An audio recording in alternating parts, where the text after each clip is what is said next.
سنت کا متفقہ عقیدہ ہے وہ یہ ہے کہ اللہ کا علم ذاتی، ازلی، ابدی اور لامحدود ہے، اور نبی علیہ السلام کا علم محدود، عطائی اور مخلوق ہے۔ یہ بھی یاد رہے کہ علم ذاتی، ازلی، ابدی، قدیم یہ خدا کی صفت ہے۔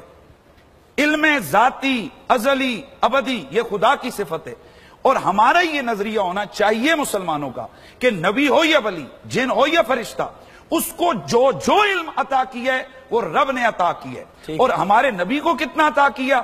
علمت علم الاولین والآخرین، حضور فرماتے ہیں لوگوں مجھے اولین کا علم بھی خدا نے عطا فرما دیے، آخرین کا علم بھی عطا فرما۔ اور اللہ کے علم اور نبی کے علم کا اگر تقابل کریں تو یوں بھی ہم مثال نہیں دے سکتے کہ اللہ کا علم 7 سمندر کی طرح، اور یہ دولت المکیہ کے اندر یہ کہ اللہ کا علم 7 سمندر کی طرح، اور اس کے مقابلے میں رسول اللہ کا علم اتنا بھی ہم نہیں مانتے جتنا ایک چڑیا چونچ میں پانی لیتی ہے۔ لیکن یہ بھی ختم نہیں ہوئی بات، ہمارے عقیدے کی یہ بات ختم نہیں ہوئی ہے۔ اگلا جملہ ہے اس کا کہ اتنا بھی ہم نہیں مانتے، یعنی اللہ کا علم 7 سمندر، اس کے مقابلے میں رسول اللہ کا علم جو ہے وہ چڑیا کی چونچ میں پانی کے قطرے جتنا بھی، ہم اس کی تمثیل نہیں دے سکتے۔ لیکن اس کے مقابلے میں اللہ کے رسول اور باقی تمام انبیاء، شہداء، اولیاء، ملائک، جمیع مخلوقات اور رسول کے علم کا اگر تقابل کیا جائے تو رسول اللہ کا علم 7 سمندروں کی طرح، اور اس کے مقابلے میں تمام نبی، تمام ولی، تمام شہید، تمام ملائکہ، ان کا علم اتنا بھی نہیں ہے جتنا چڑیا کی چونچ کے مقابلے میں پانی کا قطرہ۔ اب یہ اصل معاملہ ہے کہ ہم رسول اللہ کے لیے جب بات کریں تو ان کی شان کے مطابق، اور اللہ کے لیے بات کریں تو ان کی شان کے مطابق۔ تو جب رسول اللہ کے لیے ہم بیان کریں تو ہم یہ نہ کہیں کہ حضور کو آگے کا علم نہیں، حضور کو پیچھے کا علم نہیں، حضور کو اتنا نہیں۔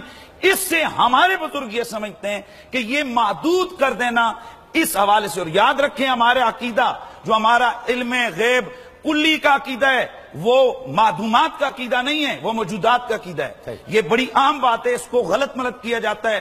اور اس حوالے سے میں ڈاکٹر صاحب یہ بھی کہوں کہ میں دعوت دوں گا کہ اس حوالے سے مولانا اشرف علی تھانوی صاحب نے اپنی زندگی کی جو آخری کتاب ہے اس کے اندر سیم یہی باتیں لکھی ہیں جو ہمارا عقیدہ ہے، تو اس کو اپنا لیا جائے تو میرے خیال میں اس میں یہی کہہ رہا ہوں کہ جب مولانا اشرف علی تھانوی بھی یہی کہہ رہے ہیں اور مولانا احمد رضا بھی یہی کہہ رہے ہیں، تو پھر یہ جنگ کیا ہے؟ جنگ کو ختم ہونا چاہیے۔ فاروقی بھی یہی کہہ رہے ہیں اور حنیف قریشی بھی یہی کہہ رہے ہیں۔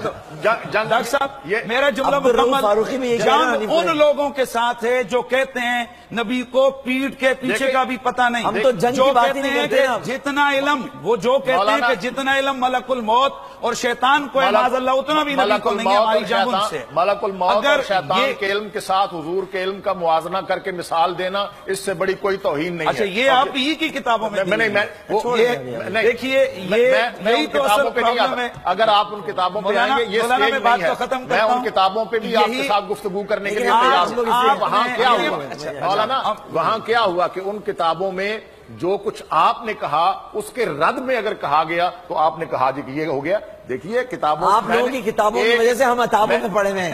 ابھی بات یہ ہے ہم تو متفقات کی اور مشترکات کی بات کرتے ہیں۔ اچھا اب یہ بات نعرے لگائیں، نعرے یا رسول اللہ، تمام فرشتوں، تمام جنات، حتیٰ کہ تمام ولی، غوث، کتب، ابدال، تمام انبیاء کا علم ایک طرف ہو، حضور سرور دو عالم صلی اللہ علیہ وسلم کا علم ان سے زیادہ ہے۔ یعنی آپ اس بات کو گستاخی مانتے ہیں کہ جو آدمی یہ کہے کہ حضور کا علم دیکھیے شیطان اور ملک الموت کے علم سے کم ہے، وہ گستاخی ہے۔ میں اس پر آپ کے ساتھ گفتگو کروں گا، میں صرف اتنا پوچھ رہا ہوں اس میڈیا کے سامنے کہ گستاخی ہے۔ دیکھیے حضور صلی اللہ علیہ وسلم، میں سوال پوچھ رہا ہوں، کیا مولانا گستاخی ہے؟ میں بتا رہا ہوں، آپ پہلے کہہ چکے ہیں کہ گستاخی ہے، میں بتا رہا ہوں، یہی تو پوری 100 سال کی جنگ ہے کہ یہ گستاخی ہے۔ آپ میری بات سن تو لیں کہ اور الحمدللہ ڈاکٹر صاحب آپ کے آج کے اس منچ پر، آج کے اس اسٹیج پر یہ بات بھی کلیئر ہو گئی کہ ہم تو ٹھیک کہہ رہے ہیں۔ علماء دیوبند حضور سرور دو عالم صلی اللہ علیہ وسلم کے علم کو ثابت کرنے کے لیے شیطان کے علم کو